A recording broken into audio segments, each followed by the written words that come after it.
Okay, I think we can get started. So, hello everyone, and thank you for joining us today at this Future Friday event where we showcase startups that are transforming the factories of the future.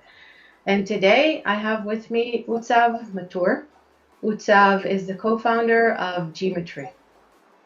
Let's first dive in and hear a little bit about Utsav and GMetri, and then I quickly also want to introduce myself, Future Friday series, and the X Future.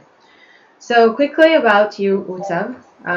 Utsav is actually a serial entrepreneur, and he started GMetri. GMetri is a no-code XR platform to create training modules, online stores, product showcases, immersive tours, and more. So, Utsav, I would like you to really quickly introduce yourself in a few words, and then we'll also talk about GMetri in depth. Yeah, of course. First of all, thanks so much for having me over here for this. It's an absolute pleasure. As a quick introduction about myself, I am an architect, but the brick and mortar kind. In the industry that I am, it's always important to say that because we're an architect full of software. We're an industry full of software architects, right? So, what I do is I have a background in what we call computational design, which means that I code in order to design or I script in order to design. And with that, I have been working on a variety of things. This is, like you said, my second company, and beyond. I have a few patents in the construction industry, specifically based around smart construction, quick construction in 20 days. So that's what I was working on earlier. But then I think the entire, and then really quickly about, I think the follow-on question was about geometry as well, right? A quick introduction about that is geometry is essentially a platform. If I were to oversimplify it, it's the WordPress of virtual reality. It makes it so easy for anyone and everyone to create immersive content, which is one of the largest bottlenecks in the industry. Today, you need to be on developer-focused platforms like Unity or Unreal. But what Geometry does is it makes it super simple for anyone and everyone to create immersive content that is really useful. So I hope that serves as a quick introduction. Yeah, and I think what you just did is you spiked everyone's curiosity, so we're really looking forward to hear more. Before we dive in, let me just quickly introduce myself and the initiative that I'm representing today. So, hi everyone, my name is Donna Lev, and I'm the product director and customer experience manager for the X Future. The X Future essentially is a marketplace for innovation where we bring together entrepreneurs, innovation creators, and corporates and innovation seekers all in one place from all over the world. So we're building a very enticing platform for everyone to interact with and essentially find innovation where previously was not really realistic to find. And now also a little bit about Future Friday, which is the that we are participating in right now. Future Friday essentially is where we showcase startups that are transforming the factories of the future. We're going to be meeting weekly and talk to different startup entrepreneurs that are building technologies that are really going to transform the way that industry 4.0 and the old industries are operating. And I think GMetri is a wonderful example of just that. Essentially bringing the new world into the old world, and we're going to hear all about it now from Utsav. So, Utsav, let's dive in to you in just one sentence, and it's an open-ended question. Why? I love that question. Why geometry? And I think, and I think the way I want to kind of address that, because I know that there are multiple ways which I can answer the question, is by linking it to something larger that's happening right now as we speak. And if you were to see the industry and what's started to happen over the past few years is everything everything is going 3D or three-dimensional. The internet by far has been a very two-dimensional space, right? Maybe let me take a step back further over here, right? When we started out, there's always a primary mode of information dissemination as far as a species is concerned, and for us it was paper, right? A lot of our communications historically were paper. You read newspapers, you read books, and everything is in one way or the other. You see posters in the street, billboards, everything backed by paper. But very quickly that transitioned over to screens, right? And suddenly the way we start to interact with other people, with other places, with other things, start to become screens. And after the pandemic, this was something that was heavily accelerated, right? Even this conversation we're having, Donna, is through a screen, right? Through a very two-dimensional thing. But we are three-dimensional beings living in a three-dimensional world, so it is but obvious that the next iteration of this is something that in a way, it breaks data into the three-dimensional world. And this is the revolution of virtual and augmented reality, which has been dreamt of over several iterations over the past few days. But today, with the technology we have and the mass access to the technology we have, the three-dimensional internet is finally here. Right? And that is why GMetri, it is the time where we're seeing three-dimensional content get commoditized. It's the time where we're seeing so many applications of three-dimensionality and of more natural interactions, right? The two-dimensional screen is not very natural. A lot of interfaces still have to be taught or have to be understood, or as we grow up we understand these interfaces. But the three-dimensional world is a lot more natural, and GMetri in a way is how to bring that three-dimensionality out to the internet, how to make it easy for anybody to create three-dimensional interfaces, and that is what we're trying to do over here with GMetri. The applications of this, of course, are tremendous, and then I think the one that I want to discuss that would be more specific for the quorum that we have today is learning and development, right? So that's essentially what I wanted to kind of speak about. We work in a multitude of, like you mentioned before, industries. We work in training, we work in retail, we work in real estate, we work in a variety of things because the three-dimensional internet, as you can understand, is pretty horizontal. But of course, there are a few very specific use cases with which we've been able to go out there and create some really great impact stories on the ground. Yeah, so this was extremely interesting as a segue into the conversation, and also really giving us context as to what you're doing, and hints of why you're doing it, right? So I think we already know that you have a very interesting background, right? You don't come from the software really background. You are essentially coming from an architect background. Is that correct? No, that's absolutely right. I mean, I think one of the largest things that's happening today in the two-dimensional world is user experiences coming to the fore of everything, right? Consumer experience is going to be everything, is what Dell said. What now? 10 years ago, but now we're seeing a lot of that, right? So whenever you're designing a two-dimensional world, you need somebody called a UX designer, right? Oftentimes people ask me to introduce myself, like, how are you relevant? I'm a three-dimensional UX designer. Right? An architect is nobody, but this is somebody who knows our design experience in another dimension. And this is of specific importance as we talk about technologies like virtual and augmented reality, or XR, extended reality, as far as the umbrella term goes. And I think that architects are pretty well suited in order to address a lot of these problems, because you're going to have, we're talking about virtual and augmented reality, which of course are three-dimensional technologies, and talk a lot more about three-dimensionality than a typical screen. I feel that having that architectural background has been extremely helpful and helps me navigate. In fact, I also have done a series of talks, and I encourage architects to find this virtual reality space as a space that could really translate the skill set over beautifully, and then make them prepared more for what we're referring to as the Industry 4.0. Fascinating. So I think now is the perfect time to ask you, why did you start GMetri? What's the story behind it?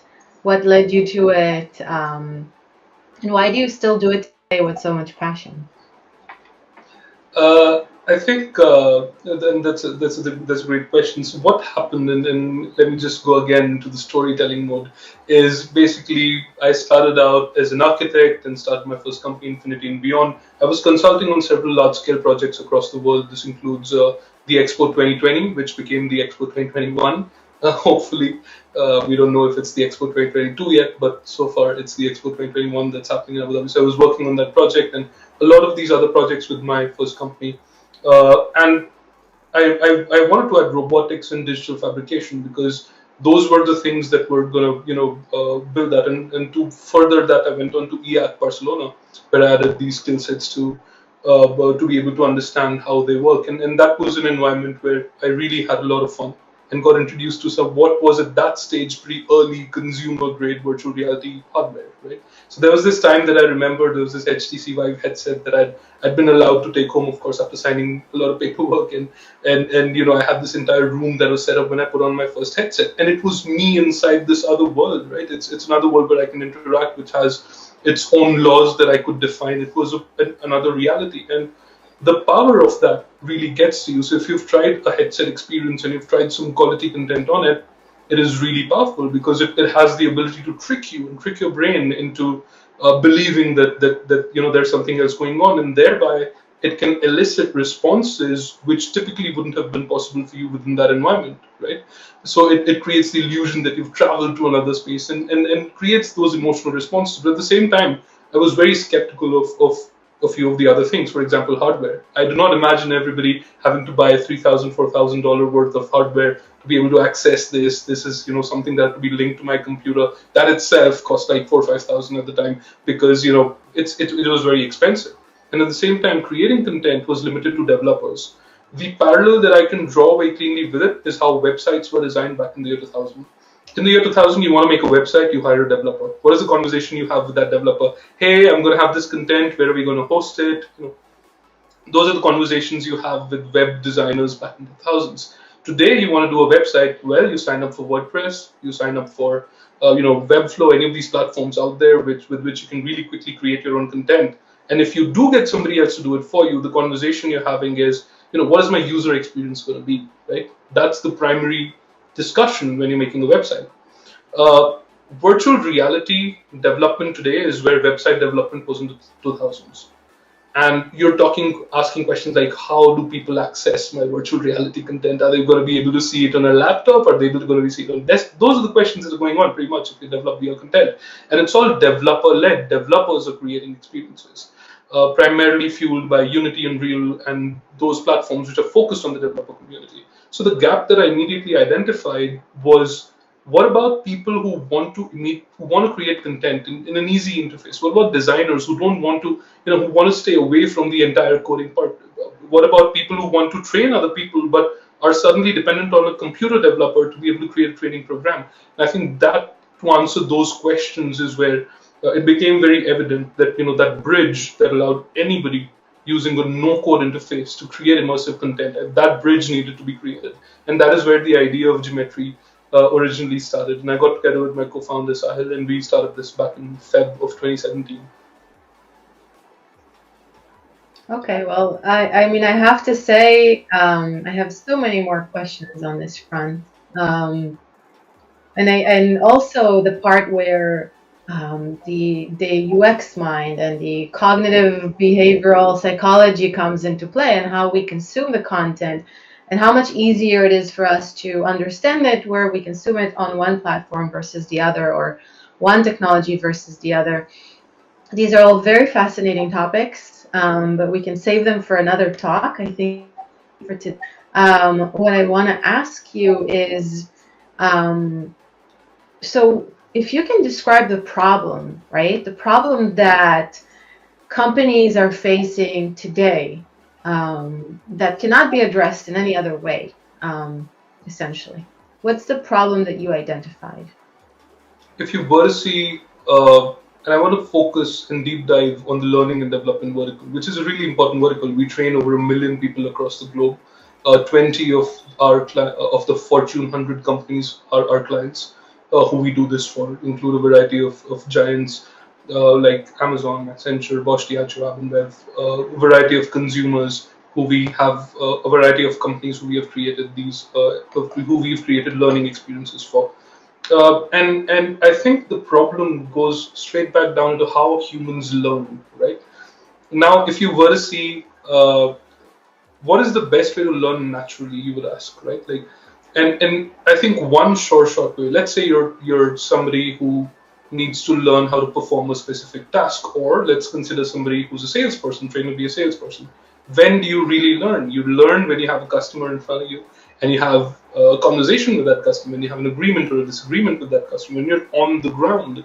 The moment you can give me a fat, booklet that tells me how to operate this machine, and you can leave me alone with that booklet and videos. But when I'm really going to learn is when I see that machine in action directly in front of me, and when I've pushed all the buttons and spent a little bit of time interacting with it. And that is or I've seen somebody else do it, right? I mean, these are some of the base tenets on which human cognition and learning are based. You see somebody else do it, you automatically understand things a lot better. And for a long time, classroom plus video-based training was the number one way to do it, right? Historically, a lot of learning was definitely, through what we call shadowing, which is watching other people do this, but it's not always possible. Now imagine, for example, we work with a client I cannot name, one of the largest wind blade manufacturers globally, right? So they manufacture these, and if I were to bring, let's say, 10 trains, would be the equivalent, when we did the calculation, of 7 wind blades manufactured in the calendar year, and that's a lot of money. I mean, that's millions that they're losing out on. So it's not always possible to bring the people into that location and stop all production and explain that, because these are manufacturing lines we're speaking of. Now, like I said before, the thing that works best is observation, and virtual reality actually bridges the gap as close as possible, because I can simulate the ability for you to be there, physically present within an environment with everything in front of you in an interactive nature. You would be able to click it, play with it, pretty much in a sandboxed environment where you would, that's very safe as well. And when I say virtual reality, I also want to kind of call out that it's not only headset-based virtual reality, right, that we're talking about. It's the interface that is three-dimensional, that captures a space and the essence of a space, and gets that in a far more in a cleaner way, that you actually draw what we call, or invoke part of your memory, that is called spatial cognition, right? So one of the cognitive skills is spatial, and actually, this is what makes you remember the directions to a particular place. When you're seeing a video or you're reading a book, no part of this gets invoked at all, because your spatial memory is just, you're just sitting and reading it. But if I actually go in and show you tasks with a particular environment, that impact is strong. So virtual reality training, now coming down to what it really takes, is far more effective. Retention rates jump up to 95%, up from 40 to 45% with classroom training plus video-based training, which is the most popular mode of learning globally. And it's effective. It's proven. It's been done. It's been done by the industry leaders everywhere, and this has become, in a way, the centerpiece of this. So that is the problem we're helping solve. Traditional training, has lower retention rates, and at the same time, it is something that is a logistical challenge to get the people out there. It's also expensive, right? Because in a way, what the problem is that these things eventually would take a lot of time to put together, and and that's one part of the problem, that where virtual reality is not deployed. The other part of the problem is, let us say you do make the decision to deploy virtual reality, it's not an easy task, right? And you need, like I mentioned before, the developer, the entire team that has to come together and help you, create this immersive module, and that's the problem that we're more specifically targeted towards. Yeah, so I really hear, problems around training. How do you really create training that is impactful and valuable to the factory employees, and also the human resource that it takes in order to train? So if you choose to train people in a live environment, which, provides a lot more impact, then how do you make up for those costs? How do you plan for it, and so on? And so you guys really step in, and I think that's a perfect time to ask you about what's the solution, how are you providing that impact, and given that we are just talking about it and we can't really see it with our own eyes, if you could try your best to really give us as much as possible for us to be able to grasp really what it looks like in real life. Absolutely. And I'm going to do this again, stepping back into a real use scenario, what we're doing with one of our clients. Now, one of our clients, unfortunately, who I cannot name, is one of the largest pharmaceutical companies in the world. It is definitely among top 5 pharmaceutical companies. What happened was, suddenly they've got new SOPs which are required to produce this vaccine. And at the base of it, you do have seasonal workers. It's seasonal workers who need to be trained to produce this on the, on the floor. So the production chain in the cycle, or the factory, so to speak, has a lot of people who are learning new processes that where the margin for error is nil, right? So it's a really specific task, and this has to be done on double time because we need to put this entire thing together, right? We all know how important this is, and this pharmaceutical giant chose virtual reality and chose GMetri as the platform to take all of their content on. And what we do is very simply with simple tasks. So we can put a 360, we take a 360 camera because although there is the ability to recreate these environments digitally using CGI, it's always better to have the real environment. So there's a simple, way in which you just come in, we capture the entire environment, and the modules get built with our platform with tremendous ease. We have an authoring tool which literally anybody could use, and it is a no code platform that anybody could learn how to use in 1 hour and create really strong content that is powerful because it's immersive. You would feel like I'm in the factory. Actually, I have all the equipments that I would need to perform a specific task directly in front of me, and I have a trainer who can be digitally added on top of this, who's telling me to do stuff. And before this, of course, I've seen somebody else do that task, and I play games within this because it's gamified, scored content, right? The kind of gamification that comes in is, you've got a treasure hunt, you've got to find these 12 items, and here's a hint that reminds you of what these things were when you saw the other person do the task. So you come in, and there are a lot of scored interactions that you would be a part of, and as you move through it, you would then also, training is important, but also one of the most important things is assessment. So it's also integrated with a sandbox where you can actually perform the task, and we're measuring with our inbuilt analytics how much time you're taking on each step, what the points you're scoring, and so on and so forth. So basically it creates a really solid way for somebody to do it, and all of this in their own time.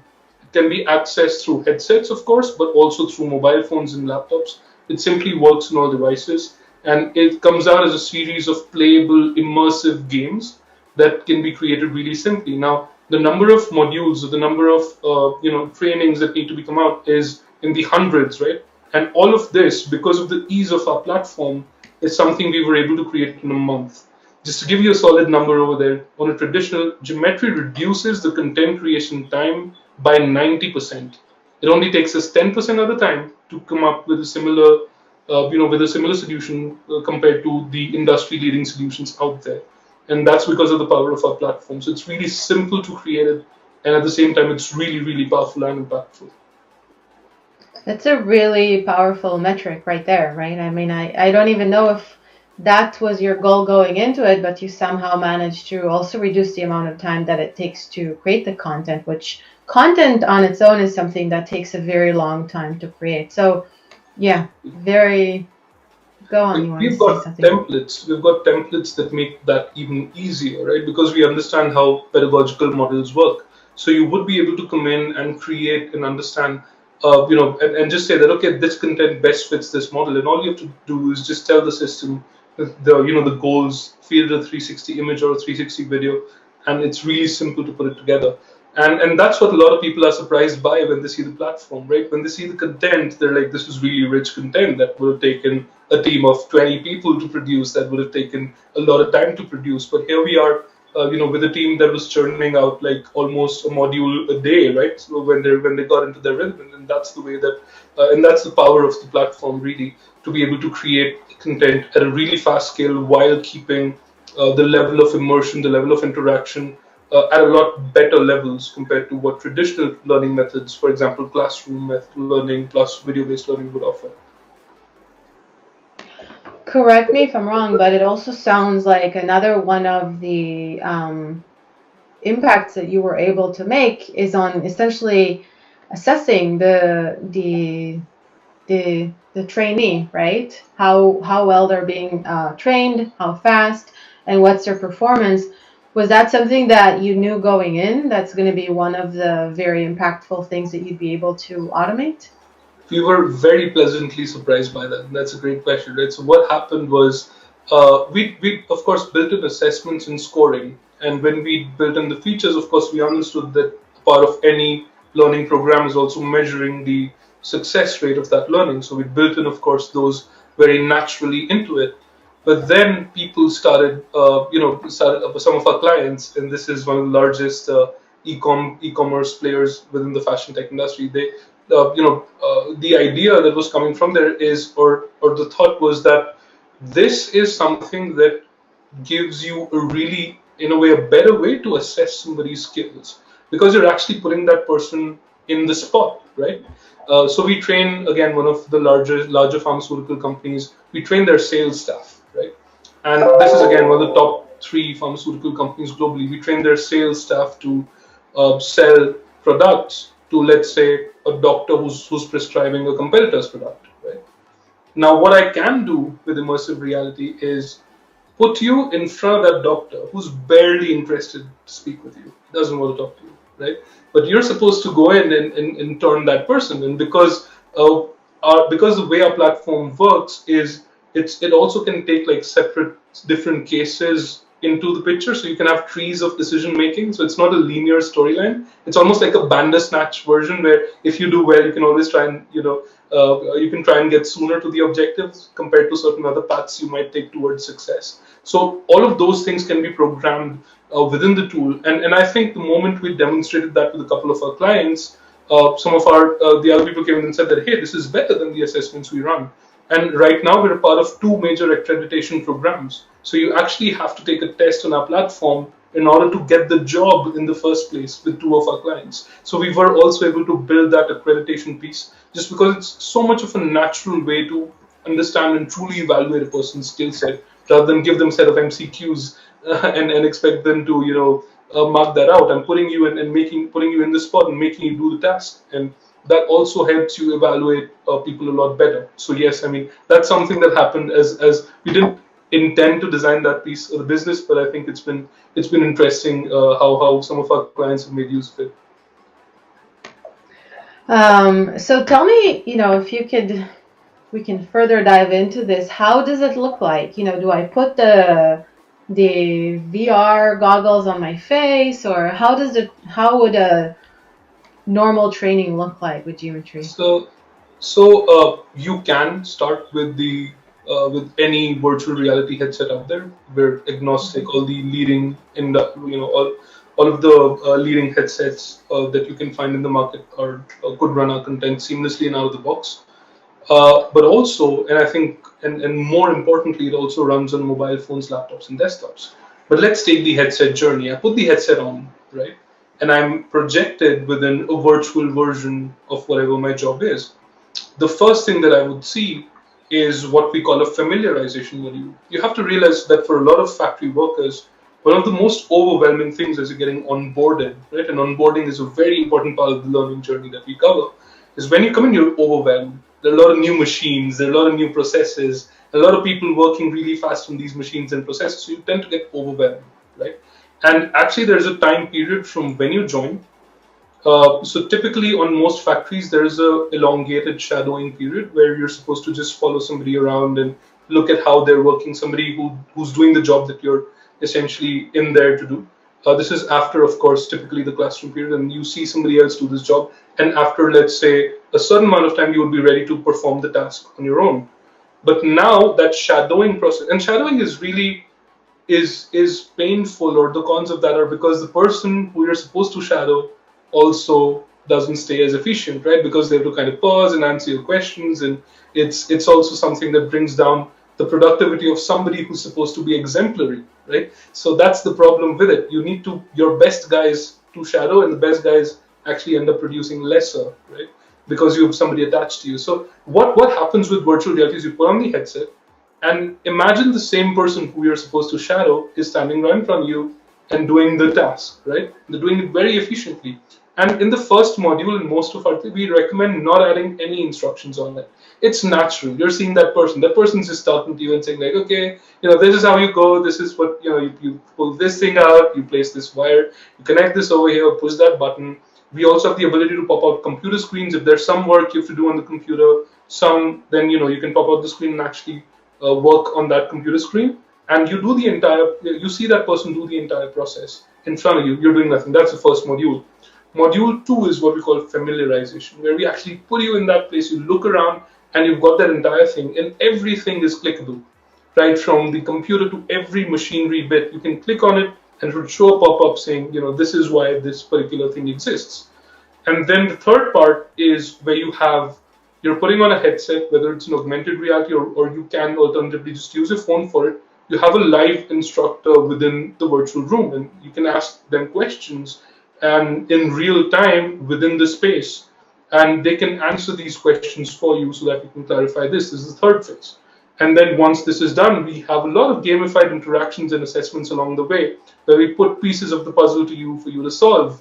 These are interactive games that are very safe, that don't have the risk of course, you being on the shop floor, because you can do this from your home. You can do this, literally anywhere. So you're actually learning these processes in your own time often, and outside of, having a trainer train batches of multiple people. And towards the end of it, then we transition when we believe that you've amassed all the information and knowledge. We then put you into a projection of or simulation of what the of a scenario that you're supposed to tackle alone, while we're measuring and tracking each response that you have, right? So we have a really strong inbuilt analytics engine that will allow the people who are the facilitators of the training and the managers to have a look into what you're doing. So a really strong real-time analytics dashboard to evaluate individuals, cohorts, or the entire training module as such, where you can go on and do that. So it's a really comprehensive solution.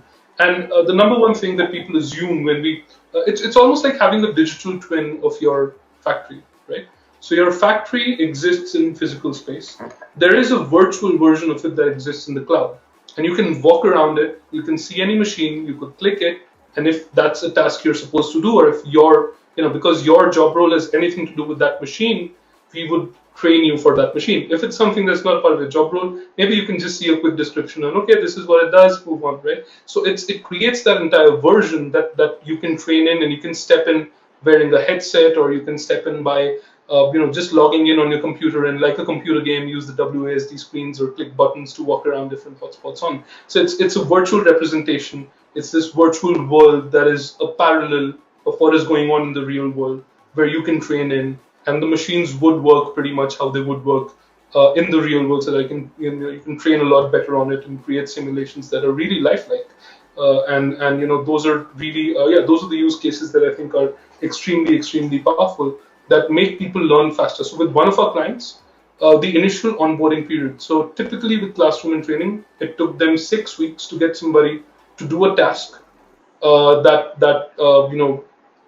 to bring somebody up to do a task alone at the top efficiency that you could expect. The onboarding period was 6 weeks. We brought that down to 5 days.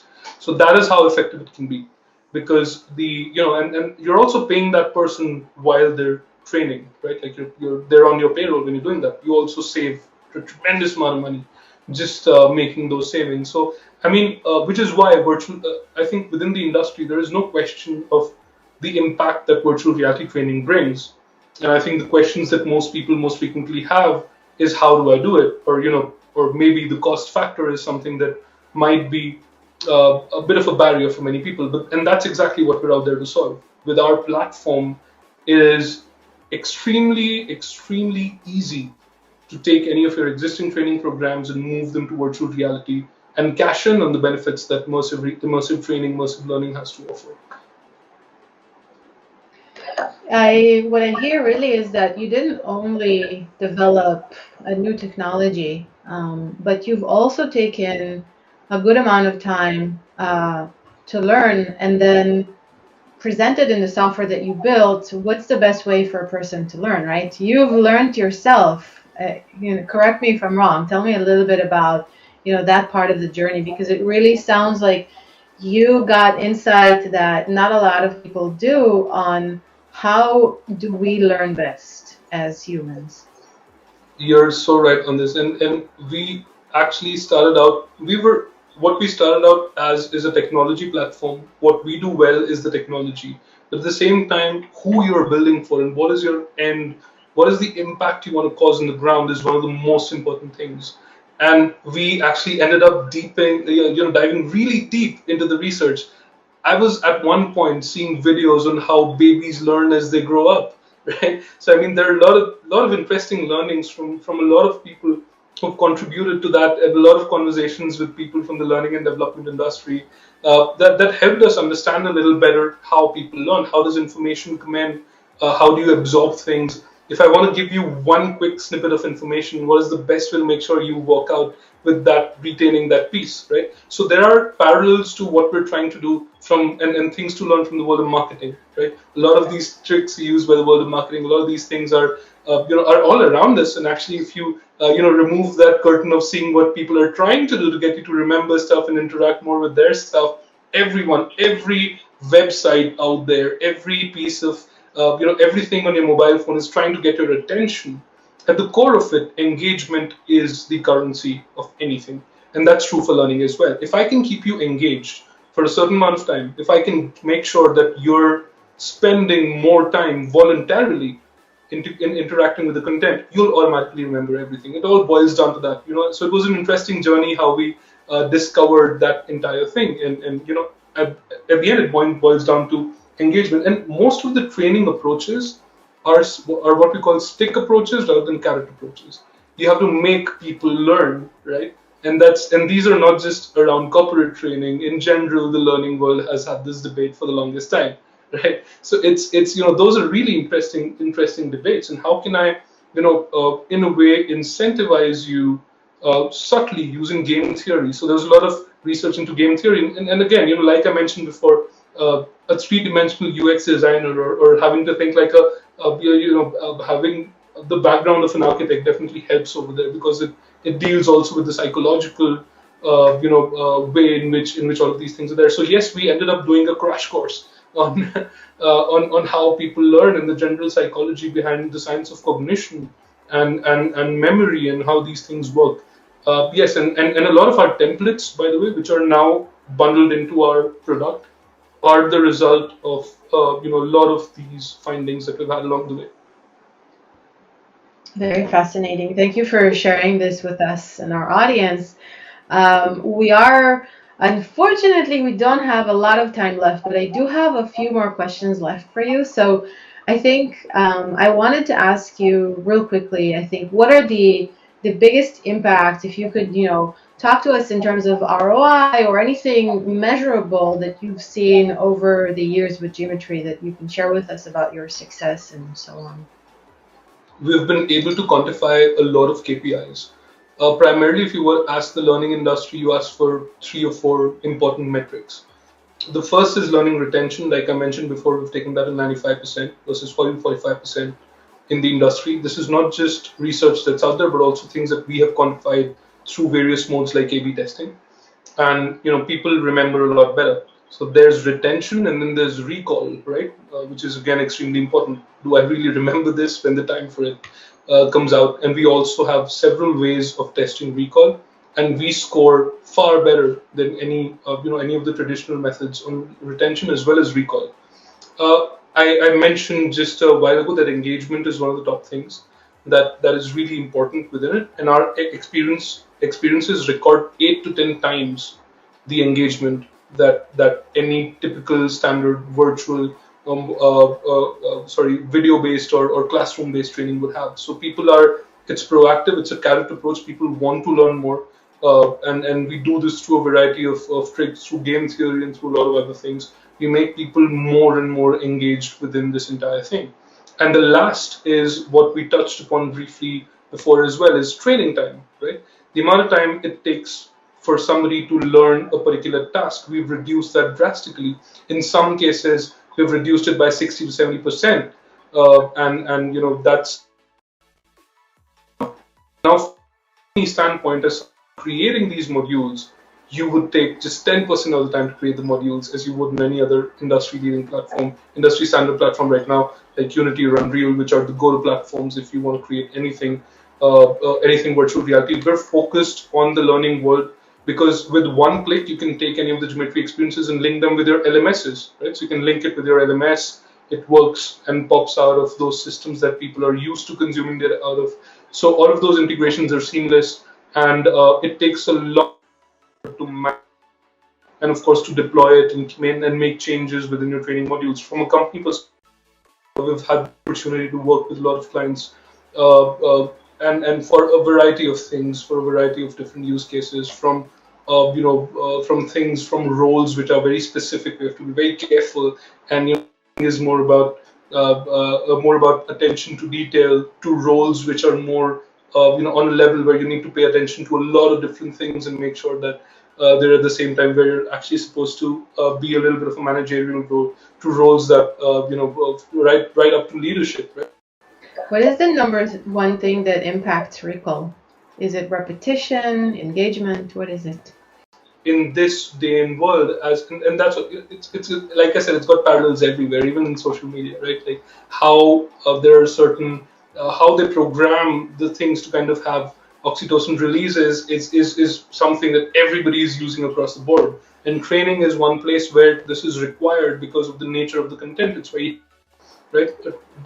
When there is a lot of technical content, and I've got to make you understand that within a short amount of time, we have to use these things so that you're incentivized to keep your brain open to learn. And and I think the most important thing is keeping you engaged, and that is going to be through the right incentive. Not too much. Too much is too bad. Not too little. The right amount of incentive at the correct intervals. It's a science. I mean, we kind of knew it.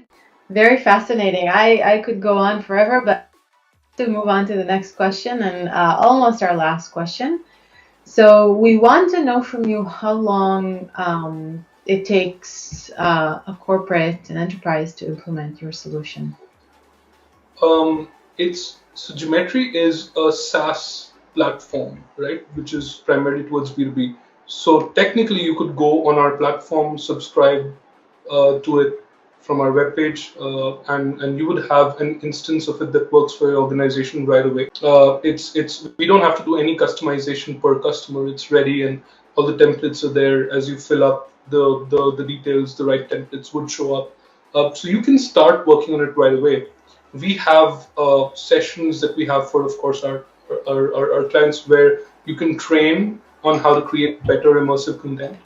And those training sessions typically take 2 to 4 hours over a few days. So let's say you bring in a few people and they go through this course. Within a matter of a few hours, they would be able to create content. Within a matter of a day or two, they would create quality content, because most of these concepts are coming in. And we also have several self-learning paths built into the tool so that we could take tutorials and just start learning, because we are in the world of learning. So training you on our platform is something that we've also focused on, and we would train you to learn the tool and software as you go and as you get used to it. So deploying it is really quick. In certain cases, specifically we're speaking of instances where there's a lot of confidential information. There is a way in which you can typically these companies require a little bit of an infosec clearance. That's more the company side. Apart from that, I mean, my answer is 2 days, right? Like you can start right away. In a matter of 2 days, you can start creating and producing your content. On an average, it would take somebody to, a week to create a really complex, like 5-10 minute module on our platform, and you can deploy this pretty much right out of the bat. So it's one of the easiest solutions to deploy, and everything else is out of the box. So that's clearances that come more from our client sides than anything else. Ends up taking a few weeks. Okay. Thank you so much, Utsav. I think with great sadness, I have to move on to our last question for you. And that one is a little bit more, to tell us a little bit more about you than about Industry 4.0 and learning and development. Or maybe it is, who knows? So the question is, what inspires you, or who? No, I think that's a great question. I think it's not kind of responsive. There's no there are a lot of things, and inspiration can be drawn from literally anywhere around. For me, when I started out and I was working on it, right there, and I started kind of building out, working towards what I am doing today. I was looking at a lot of people trying to do solve a certain process and create a better outcome by nature of improving that process. That's pretty much what everybody around you is trying to do in their own way, right? And I think the thing that gets you going the most is when you figure out how to solve this problem uh, for the first time, right? And I remember like going back when I was, this is me in undergrad in my final year, right? And I was really interested in a specific, that were these. I was really interested in that it's a really unused structural system. The world around us is made out of columns, beams, and slabs. And here was this entire world that was made out of domes and arches and not so many straight surfaces. So I was working towards that world, and I was doing a lot of research into that until I came up with the technology. And that the problem why those structures were not built was primarily they were expensive to build, they took a lot of time to build, and I just had this tiny idea that, hey, why doesn't someone do this? And I spent almost a year researching, why is it that particular task is something that other people are not doing? Because there has to be something. It seems very obvious and straightforward. So for me, that one, and then I figured out that the solution that I have ended up being something that actually adds that value, and today I hold a patent for that technology. So that first cycle where you come in and you kind of see and you're able to do that, because all evolution is collective evolution at the end of the day. Whatever you're doing today, you're building on top of what somebody else has said, thought of, and moved forward. And it is this collective consciousness and this collective growth that we're all individually going towards, but also contributing to what we're all doing is really great. And I see it all, and it's somewhere all around us. And everybody has this journey, and they're all contributing to it in their own sweet ways.